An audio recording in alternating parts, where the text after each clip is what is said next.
불교의 경전, 이것은 종류가 많고 그 양이 방대하여서 대장경이라는 이름으로 집대성해 놓았는데 우리의 고려왕조는 이를 8만대장경으로 조성한 바 있으니 여기에 들어간 글자의 수가 무려 5200만 자입니다. 이렇듯 엄청난 분량을 자랑하는 불경들 중 본문이 260자밖에 되지 않는 짧은 경전이 하나 있으니 바로 색직시공으로 유명한 반야신경이죠. 이러한 반야신경은 예로부터 인기가 많아서 세간에 널리 익혔는데 숭류, 업불, 이를 내세웠던 조선왕조마저 이 경전의 파급력을 무시할 수 없었기에 세조는 친히 한글 번역 작업을 지시하기도 했었습니다. 이렇듯 업불의 시대마저 무력화시킨 인기 절정의 경전 반야신경, 하지만 이 경전에 담긴 뜻은 무척이나 심오하여서 누구나 쉽게 이해하지 못한다는 문제가 있죠. 왜냐하면 본시 반야신경이란 대반야경 600권의 정수를 260자로 압축시켜 놓은 그런 것이기 때문입니다. 그러니 어려운 게 당연한 거겠죠. 자, 그런데 이러한 반야신경은 사실 두 종류가 존재합니다. 바로 소본과 대본이죠. 하지만 현재 우리에게 널리 알려진 것은 중국 당나라의 현장스님 서유기도 유명한 분이죠. 바로 이분이 번역한 소본 반야신경입니다. 이런 사실이 생각보다 많이 알려져 있지 않은데 쉽게 말해서 경전에는 원래 갖춰야 하는 형식이라는 게 있거든요. 시작하는 부분, 본문, 그리고 마무리하는 부분 이 중에서 본문만 취한 것이 소본이고 전체 형식을 다 갖춘 것이 대본입니다. 그런데 우리 불교계는 이중 소본 반야신경을 기본 텍스트로 삼았기 때문에 우리가 평소 접하는 반야신경은 사실상 소본 반야신경이라고 해야 한다는 것. 그렇다면 이 반야신경의 원본은 어디에 있을까요? 참고로 원본은 남아있지 않으며 원본을 필사한 여러 판본들 중 가장 오래된 것이 현재 일본의 정창원 문서로 있습니다. 그러므로 이런 학술적 자료를 확보한 일본의 불교학계는 일찍이 반야신경 연구에 선두를 달리게 되었으니 그 대표적인 예가 1884년 세계적인 석학 마크 밀러와 난조 후미오가 함께 작업한 교정 반야신경을 출간했다는 점이죠. 이렇듯 일본은 영국, 독일과 더불어 반야신경 연구에 있어서 세계적인 수준을 보여주고 있는데 저 역시 어린 시절 이 경전을 이해하지 못해 헤맬 때마다 일본 학자들의 연구 논문들을 많이 참고했었답니다. 따라서 지금 해드리는 이 강의 또한 일본의 학자이자 승려인 미야사카 유코가 해설한 이 도서를 기준에 두고 진행하고자 하는데요. 왜냐하면 이 책은 소본 반야신경을 해설하면서도 필요에 따라서는 대본 반야신경의 내용도 참고하고 있으며 또 산스크리터 원문 내용도 참고하고 있기에 한역 소본 반야신경에 대한 것만 해설한 대부분의 도서들에 비해 훨씬 심층적인 이해를 뒀기 때문입니다. 하지만 일본 학자가 쓴 내용인 만큼 그 나름의 특징도 있는데 특히 우리에게 친숙한 260자로 된 반야신경에 아님 두 글자가 추가된 유포본을 기준 텍스트로 삼았다는 건 물론 이게 큰 문제가 되는 것은 아닙니다. 왜냐하면 이 두 글자가 추가된 것 외에는 본문의 내용이 현장 번역본과 사실상 똑같기 때문이죠. 그러므로 이러한 내용을 참고해 주시기 바라며 이제부터는 반야신경의 제목과 본문에 담겨있는 깊은 뜻을 알아보도록 하겠습니다. 대반야경의 정수를 담고 있는 반야신경 그렇다면 이 경전의 원래 제목은 무엇일까요? 이와 관련해 이 책의 저자는 이렇게 답을 합니다. 사실 산스크리터 원전 첫머리에는 제목이 없다.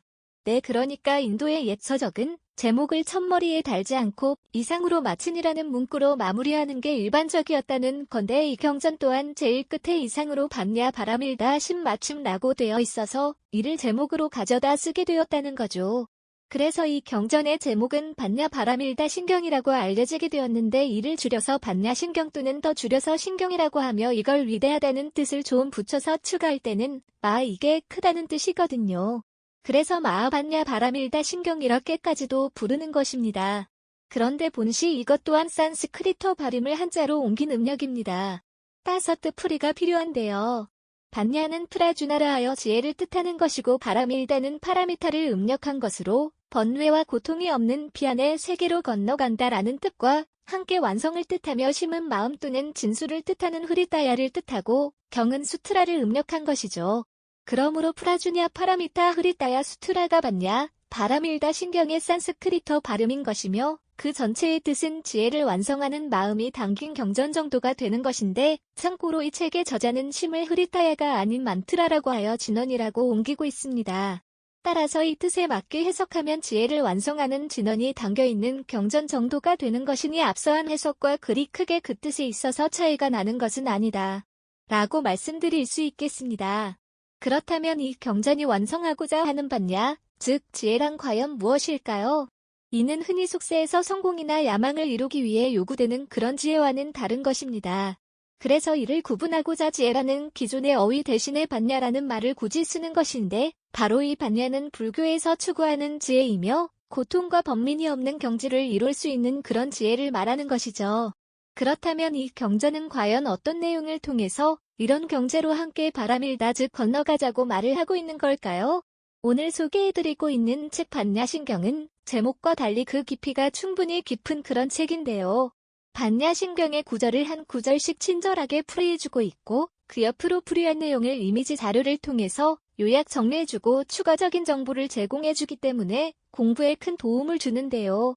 무엇보다 좋은 점은 경전의 전체 구조와 내용의 특징을 파악할 수 있도록 그렇게 설명한다는 점이 있습니다. 이게 대체적으로 일본 학자들이 가지고 있는 장점이기도 한데요. 따라서 이 책의 저자가 말하는 이 경전의 특징부터 한번 알아보도록 하죠. 볼시 반야신경에는 이야기를 하는 사람, 즉 화자와 그 이야기를 듣는 사람, 즉 청자가 등장을 하며 화자가 청자에게 들려주는 이야기로 구성되어 있다는 것, 이게 특징입니다. 그럼 화자가 누군지부터 좀 봐야 하는데 경전 제일 첫 내용이 나오죠. 바로 관자재 보살, 이분이 누구냐 하면 우리가 평소에 관세음 보살이라고 부르는 존재로 아바로키테 슈바라가 원래 이름인데 여기서 접두 아바는 본다, 로키테는 그 어근이 로카라고 하여 세상이라는 뜻이에요. 쉽게 말해서 세상의 모든 슬프고 아픈 존재들의 그 소리를 관한다, 본다 이런 뜻입니다. 이러한 관세음 보살을 이 경전의 번역자 중 한 명이었던 현장승려는 관자재라 하여 보는 것이 자유자재하다는 의미로 옮긴 것이죠. 그렇다면 이러한 관자재 보살은 무엇을 깨쳤기에 보는 것이 자유자재하다는 것인지 궁금증이 일어나는데요. 그 전에 이분이 무엇을 하고 있는지 경전에서 설명을 하고 있거든요. 같이 좀 보겠습니다. 행신반야 바라밀 다시 조교농 개공도 일체 고액 관자재 보살이 깊은 반야의 지혜를 완성하는 수행 즉 반야 바라밀다를 행하던 때 오니 모두 공하다는 것을 깨달아서 일체의 고액을 건너가셨다라는 것을 뜻하는 것입니다. 자, 따라서 정리해보면 반야의 지혜를 완성한 존재는 관자재 보살인 것이고 이 존재가 이런 경지에 들었기 때문에 모든 보는 것이 자유자재하다 이런 것인데 그 이유는 오니 모두 공함을 알았기 때문이다. 이것을 깨쳤기 때문이다라고 정리할 수 있는 것이죠. 그러므로 온이란 무엇이고 이것이 공하다는 것은 무엇인가 이것을 아는 게 이 경전 전체 내용을 아는 열쇠가 된다. 즉, 반야의 지혜를 완성하는 핵심이 된다는 말씀을 드릴 수 있습니다. 자, 그리고 관자재 보살은 바로 이 중요한 내용을 누군가를 불러서 들려주는데 아까 청자가 있다 그랬죠? 이 청자는 그럼 누굴까요? 바로 다음 내용이 나오니까요. 함께 확인해 보도록 하겠습니다. 사리자네 바로 부처님의 10대 제자 중 한 명인 그는 찌에제일로 불리는 인물이죠. 참고로 이 책에서는 이렇게 이 인물에 대한 간략한 정보를 이미지로 정리해서 보여주기 때문에 큰 도움이 되는데요.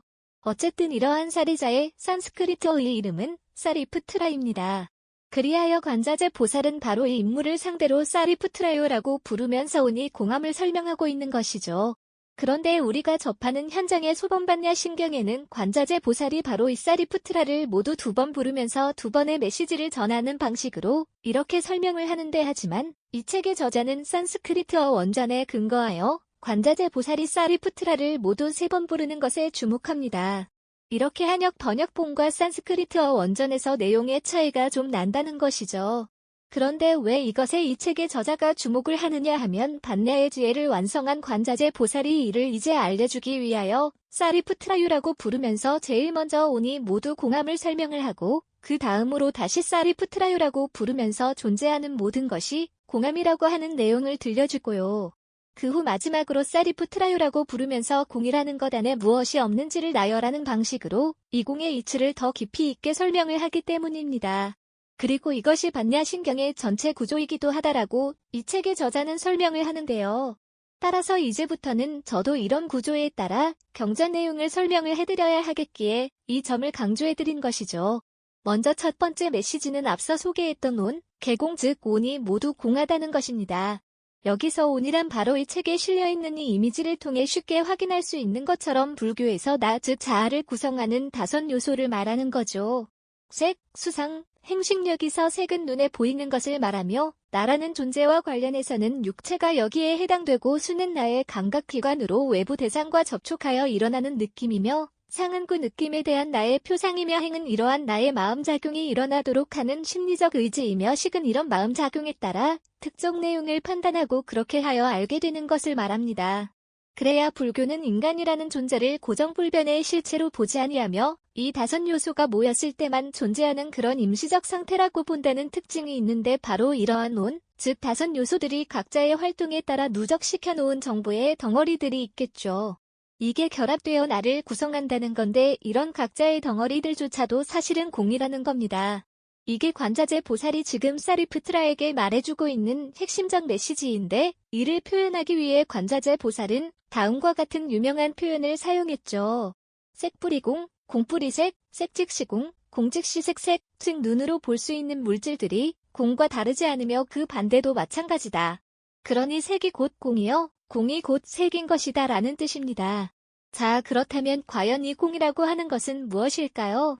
텅 빈 캔버스, 프랑스의 현대 철학자 질 둘레즈는 아무것도 그려져 있지 않은 이 빈 캔버스를 보고 무수히 많은 가능성들이 저 캔버스 위로 꿈틀거린다라는 말을 한 적이 있습니다. 그러니까 비어있는 캔버스는 단순히 무가 아니라는 건 마찬가지로 불교에서 말하는 공이라는 개념도 단순히 비어있는 무를 뜻하는 게 아니기 때문에 우리가 이해를 할 때 조심을 해야 한다는 것인데 그래서 이 책의 저자는 공의 상태, 즉 공성을 공간의 이승으로 이해해보라고 그렇게 권하고 있습니다. 예를 들어 비어있는 컵은 물이 존재하지 않는 상태죠. 그런데 이 컵의 비어있음으로 인하여 물이 담길 수 있습니다. 즉 물질로서의 물은 저곳의 빈 공간과 불가분의 관계를 내주면서 그렇게 존재한다는 것. 그렇다면 공이 곧 공간이라는 얘기냐 하는 질문이 나올 수 있을 텐데 지금 그런 얘기가 아니고 무엇이 존재한다고 하는 것은 그 존재의 현재 상태만으로 설명되는 게 아니다라는 얘기를 하기 위해 이런 말을 하고 있는 것입니다. 예를 들어 오원으로 구성된 나, 이게 이제 진짜 나라고 한다면 우리는 바로 그 오원의 뭉쳐진 성질에 따라서 나라는 존재로 결정되어 있는 거겠죠. 가령 거울에 비친 내 얼굴, 이것도 오원 중 색의 모습을 보는 겁니다. 물질의 모습을 보는 거죠. 그러면서 느끼고 표상하고 그것에 대해 판단하는 마음을 일으키면서 살아가는 거죠. 즉 오원의 상태로 사는 겁니다. 그런데 불교는 그런 상태로 살아가는 당신이 사실은 하나의 그림으로 채워진 캔버스처럼 어떤 성질로 규정된 채 더는 변하지 않는 게 아니라고 말을 해주고 있는 거예요. 비어있는 캔버스 위로 무엇이 꿈틀거린다고 했죠? 네, 엄청난 가능성들이 꿈틀거린다고 했습니다. 수많은 그림들이 그 위로 그려질 수 있다는 거죠. 이게 가능한 것은 애초에 공이기 때문입니다. 마찬가지로 물질과 정신으로 구성된 나라는 존재도 여기 고정된 실체처럼 느껴지기 때문에 그래서 그런 나를 내가 강렬하게 집착하면서 그에 따른 고통도 받는 것이지만 사실 그 실체를 구성한 오원의 내용은 공을 전제로 성립했다는 것. 가득 찬 컵이라면 새로운 게 담길 수가 없듯이 공이 아닌 상태라면 오원도 모일 수 없는 것이니까요. 무슨 말인지 이해하셨나요? 그래서 색, 즉 눈에 보이는 물질계가 공과 불가분의 관계에 있으므로 다르지 않다는 것이며 공 또한 색과 다르지 않으니 색 즉 시공, 공 즉 시색이라는 겁니다.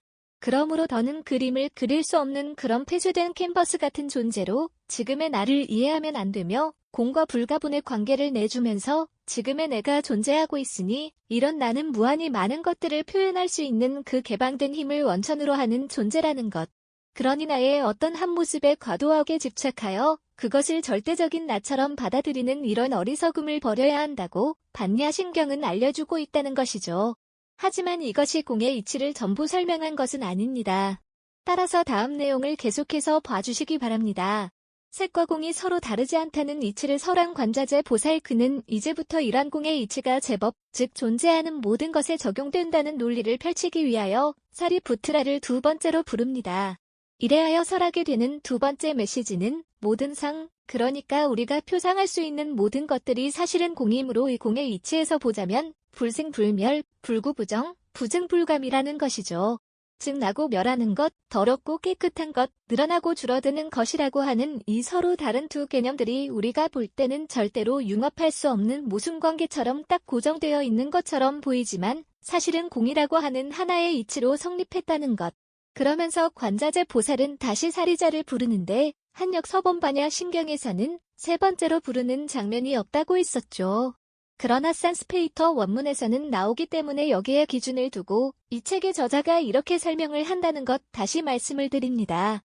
어쨌든 이렇게 사리부트라를 다시 부른 관자재 보살은 공중무색 무수상행식, 무한이비설신이 무색성향 미촉법이라고 설명을 합니다. 그러니까 공의 이치에서는 색수상행식이라는 오온이 영원한 실체처럼 있지 아니하며 인간이 눈과 코, 혀 등의 여섯 감각기관으로 여섯 감각 대상을 받아들여 느끼며 사는 것도 있을 수 없다는 것. 이 내용은 이 책의 이미지를 통해 이렇게 쉽게 확인할 수 있죠. 이런 인식작용도 공의 이치에서는 영원한 사태처럼 절대적일 수가 없다는 겁니다.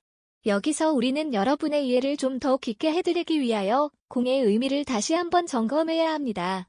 여기 나라는 존재를 알기 위해 내가 무엇으로 구성되어 있나 하고 묻게 되면 눈, 코, 입, 머리카락, 발, 다리, 심장, 뇌 등등으로 이루어졌다. 이렇게 답을 할 수 있는 것인데 이런 것들은 또 무엇으로 구성되어 있나 하고 물으면서 그 근원을 파고들게 되면 물질의 구성 요소인 원자를 만나게 되고 이 원자를 파고들면 원자핵과 전자를 만나게 되며 원자핵을 더 파고들어가면 양성자와 중성자와 같은 소립자를 만나게 되는데 여기서 더 파고들어가면 결국 코크, 가슴까지 들어가게 된다는 것이고 여기서 더 파고들어가면 미지의 영역이 나온다는 겁니다.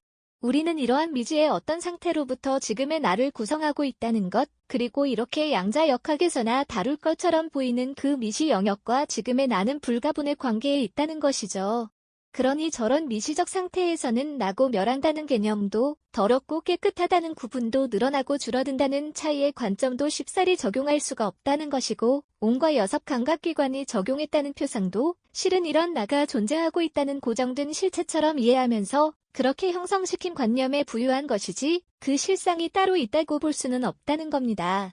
즉 나의 본질은 신께서 주신 그 견고한 영혼이며 따라서 이런 영혼의 작용으로 세상 모든 것을 분별하고 파악한다고 이해해왔던 기존의 전통 형이사학적 종교 관점이 아니라 사실은 오늘의 임시적 결합체이며 그것을 더 파고 들어가면 그 실체를 파악하기는 어렵게 되지만 그것이 존재하고자 하는 어떤 미시적이면서도 무한한 가능성의 힘 같은 것 정도로 이해가 된다는 것이니 이런 이치를 놀랍게도 고타마 시타르타는 보리수 아래 앉아 그 옛날에 깨달았다는 것입니다. 그러면서도 그는 이런 이치를 신격화하거나 불필요한 형이사학적 가설로 만들지 않은 채 사람을 현혹시키지 않은 채 제자들에게 무악, 즉 나라는 존재가 고정된 실체처럼 있지 않다는 것을 가르쳤으니 이를 계승한 제자들이 대승불교 시기에 이런 내용을 공으로 표현을 하면서 이렇게 종교한 논리로 발전을 시켰다는 것이죠. 나는 나의 주인이기 때문에 내 뜻대로 될 것처럼 느껴지지만 정작 우리는 자신의 얼굴부터 자기 자신을 직접 보지 못하고 외부를 통해서 물이나 거울과 같은 것을 통해서 보죠. 게다가 내가 원할 때 잠들지 못하며 내가 원한다고 해서 그만큼의 내 키를 스스로 자라게 만들 수도 없습니다. 그리고 내가 원한다 하여 지금 들어온 병마를 바로 없애버릴 수도 없는 것이죠. 왜일까요? 앞서 보았듯이 나라는 존재에도 오온의 결합체이며 이런 결합도 내 뜻대로 된 게 아닐 뿐만 아니라 내 뜻대로 분해되는 것도 아니기 때문입니다. 불교는 바로 이런 상태, 즉 내 뜻대로 되지 않는 존재의 한계 상황을 두카라고 불렀는데 이것을 한자 문화권에서는 괴로울고라고 번역을 한 것이죠. 그러니 불교에서 말하는 일체괴고, 즉 모든 것이 고통이다 라는 이 말은 모든 것이 나의 뜻대로 되지 않는 존재의 생생한 한계인 것이다 라는 것을 말해주는 표현인 것이지 세상 만사를 부정적으로만 보고자 하는 그런 염세주의를 표현하는 게 아니라는 얘기입니다. 따라서 불교에서 말하는 무아란, 두카, 즉 존재의 한계 상황에 따른 나의 이해를 말하는 것이며 이런 부대의 진리를 개성하여 발전시킨 제자들이 대승불교 시기쯤 가게 되면 반야신경이라는 경전에서 공유하는 개념으로 압축시켰다는 것. 그런데 더욱더 올라온 것은 반야신경 속 관자재 보살이 여기서 멈추지 아니하고요. 이제 이런 이치를 알게 된 당신이 바로 그 이치에 집착하여 또 하나의 망상을 만들지 말라고 하는 높은 경제의 메시지를 주고 있다는 점입니다. 그것이 바로 무무명, 영무무명진, 내지 무노사, 영무노사진, 무고진멸도, 무지영무득이라고 하는 부분이죠. 여기서 무명이란 보직 깨닫지 못한 자들의 상태를 말하는 것인데 공의 이치를 깨닫게 되면 이런 무명도 원래는 없다는 것을 알게 된다는 것이고 따라서 무명이 없으므로 무명을 멸하는 것도 없다는 걸 알게 된다는 것이고 노사에 이르기까지의 괴로움이 생겨나는 과정도 없으므로 이를 멸한다는 것도 사실은 없다는 것을 알게 되며 그래야 불교에서 말하는 4가지 성스러운 진리가 있죠. 즉 사성제라고 하는 고진멸도 또한 없다는 것을 알아 아는 것도 없고 얻는 것도 없다는 것입니다. 그러니까 불교는 어떤 새로운 목표를 막 세우고 새로운 내용을 만들어내서 그것을 이해하고 그런 목표로 가자고 하는 그런 새로운 성격의 형이사학적 종교가 아니고 나와 우주의 원래의 모습이 있는데 이걸 온갖 신화적인 식격화시킨 내용들로 덧붙여놨고 덧칠해놨다는 겁니다. 그러니까 그걸 걷어내고 그 진실한 모습을 다시 파악한 후에 그것의 이치에 맞게 나를 이해해야 한다고 말하는 그런 종교라는 것이죠. 그래서 굳이 불교가 아니라 할지라도 세상과 우주 그리고 나라는 존재를 있는 그대로 즉 그 실상을 파악할 수 있게 해준다면 그것이 곧 진리라는 겁니다. 그러니 굳이 불교의 진리에 얽매여가지고 우리 종교만이 최고다 뭐 이런 유치한 아집에 빠지지 말고 그런 집착마저 벗어나라라는 것. 타 종교에서는 보기 힘든 놀라운 메시지죠. 바로 이러한 메시지를 주는 반야신경에 대해 이 책의 저자는 자아에 대한 4층의 비유를 드는데요. 1층은 자아가 합립되지 않은 상태이고 2층은 자아가 형성되어 그런 나에게 집착함으로 고통에 빠지는 상태이며 3층은 이러한 자아가 운이 결합된 인시적 상태에 불과하다는 것을 알아 그 집착에서 조금씩 해방되는 상태이며 4층은 이런 운마저 공하다는 것을 바로 알아 그러한 공의 이치에 따라 자유자재 관자재하는 그런 상태를 말하는 것입니다. 결국 반야신경이란 이런 4층의 경지로 올라가는 계단과 같은 것이다 라는 말씀을 드릴 수가 있겠는데요. 그래야 반야신경 후반부는 이와 같은 내용을 좀 더 설명을 한 후에 즉 과거 현재 미래에 추전하는 모든 부처들이 어떤 의미에서는 여러분들을 말하는 거예요. 그런 존재들이 바로 이러한 반야바람이 있다. 그러니까 반야의 지혜를 완성하는 이 이치를 의지처로 하여 즉 더할 나위 없이 완전한 깨달음을 얻는 것이라고 말을 하면서 마지막으로 진언을 소개하고 있죠.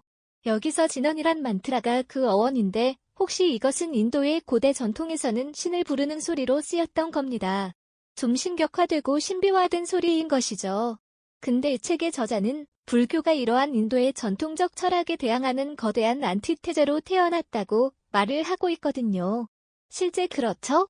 따라서 불교는 저런 인도 문명 속에서 그들의 논리를 전파해야 했기에 이미 사람들에게 익숙해져 버린 진언이란 전통을 따르면서도 그것을 이용을 하면서도 공의 이치를 깨달아 신과 인간의 본질이 같다. 뭐 이런 식의 신격화된 허상에서 벗어나고 자에 집착하는 고통에서 벗어날 수 있는 곳으로 건너가도록 해주기 위해 남과 같은 내용을 받냐 바람일대의 진언이라고 알려주고 있다는 것이죠. 가테가테 파라상가테 보디스바 네 이상으로 오늘의 강의를 모두 마칠 텐데요. 이번 기회에 반야신경을 좀 더 깊게 들여다보고 싶다 하시는 분들은 오늘 제가 소개해드린 이 책이 큰 도움이 될 것입니다. 참고해 주시기 바라겠다는 말씀을 드리면서 이만 인사드리도록 하겠습니다. 감사합니다.